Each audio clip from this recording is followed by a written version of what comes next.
What's up YouTube? In this video I'm going to give you a quick review of the newer 18-inch fluorescent tube ring light. So a lot of times people use ring lights or ring flashes in macro photography and portrait photography. The reason they would use it in macro photography is because it gives this nice soft even lighting around whatever you point it at. As you can see, I got this nice soft lighting wrapping around my face, really eliminating all the shadows. So in macro photography, you really want to bump up your f-stops to make sure everything is in focus. So you really have to pack in as much even lighting in there as you can to make sure you properly expose. Now in beauty photography or portraits or headshots, you really want to get nice even lighting sometimes, and the ring light would really help you get that. Whether you're shooting something for commercials or something for personal use, it's going to give you that nice soft light on the face, eliminating all those wrinkles in the skin and all those imperfections. Now also a big thing in beauty photography is it can give you a nice catch light in the eye, and anytime you have a catch light in the eye, it makes the eyes a focal point. And when your eyes are a focal point and a viewer sees that, it's going to automatically make them have an emotional tie with the subject in that photo. It's the same kind of psychology that goes behind when you look at somebody in the eyes when you talk to them. Now, the ring light, especially the newer 18-inch fluorescent tube one, is very versatile, and it's really a set it and forget it type light. You just put it on a light stand, turn the switch, which is a simple on and off switch, and it provides nice light no matter what you point it at. So anybody from cinematographers to makeup artists to tech reviewers can really benefit from one of these. Cinematographers can throw it in a corner and use it as a kicker, or they can raise it up high and use it as a hair light. They can even throw gels on it to make it match the color temperature of other lights in their scene, or they can put a gel on it to simply add ambient light into their scene itself. Makeup artists, again, goes back to the beauty photography thing, to where it provides that nice even light and it almost mimics a vanity light. So when they're doing makeup tutorials, it's a great light for them to have because it almost gives this shadowless look, this blank canvas look on a face. Tech reviewers really generally like to have that nice white clean look on whatever they're shooting. So this light really comes in handy because it blasts in even light. So imagine having a phone down on a table and then you shoot this light down on it on a white table, and it's just going to look clean. And it's going to really provide them with the look that they're going for to light any kind of tech or any kind of products nice and evenly. Alright, so with that said, let's go ahead and let's take a look at the light itself, its package, and what it comes with. Alright guys, so here's the bag. It's a heavy canvas material. It's really nice. It seems really durable. And like I said before, it's newer brand. They've really made a name for themselves over the last 5 years. They make a lot of third-party camera accessories and lights and things like light stands. I use them a lot for things like battery grips for my cameras, or simple things like this, or light stands, and I've never had an issue with any of their products. So with that said, here is the bag. I mean, it's fairly deep. I mean, I would say it's probably about 4 or 5 inches deep. There's no branding on the back. You have 2 carrying handles here that velcro together, and then you have these nice heavy duty zippers here.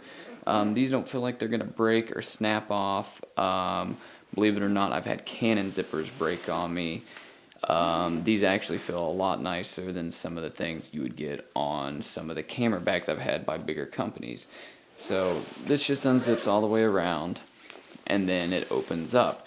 This is what the inside of it looks like. This is a heavy padding, heavy foam right here, and I've had this thing taken with me on several shoots, and I've thrown it in the trunk of my car. I've thrown it in a light box where it's got bumped around with HMIs and other lights, and I've had no issue with it breaking the fluorescent tube inside, chipping the plastic. I haven't even noticed any scuffs or dings on the outside cover itself.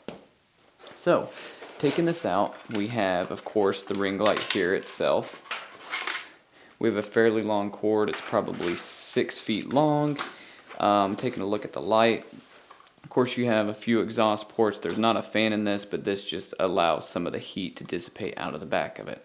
You have some newer branding here. Here you have your power on and off switch. It's simple on and off. There's no dimming on this one, which is fine.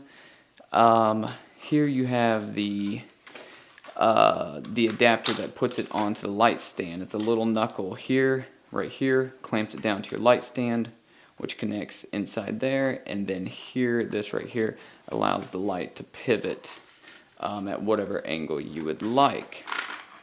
On top here you have this hot shoe mount, and this right here, or cold shoe mount, whichever you want to call it, allows you to attach any sort of attachment via cold shoe that you would want. Maybe some people are putting their cameras here to double this up as a tripod and a light stand. Maybe people are putting another LED light in here to actually shine through and fill up where the light's missing in the circle. I'm not sure. I don't use this, but I'm sure it has plenty of good uses. Turning this around, this is what the light tube itself looks like. Again, they sell replacement tubes if you need to bust one. They're fairly inexpensive. I'll put a link in the description, of course, for everything in the video, plus the replacement tubes if you need one. This doesn't get hot per se, but it does get sort of warm. You don't really have to worry about sweating under this light, but you know, I would let it cool down maybe before you put it in your bag, just as a safety precaution. Now this thing is super bright.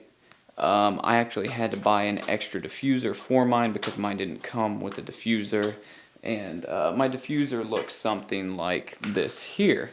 And the way this works is it just diffuses the light to make it a lot softer, makes it where you can actually look at the light without melting your eyeballs out of your head, because this thing is super bright. It just fits over like that, and this one works via a simple drawstring. You just tighten down the drawstring like so, and then you put this on your light stand, aim your lens through here, and then shoot out that way, and this does a really good job.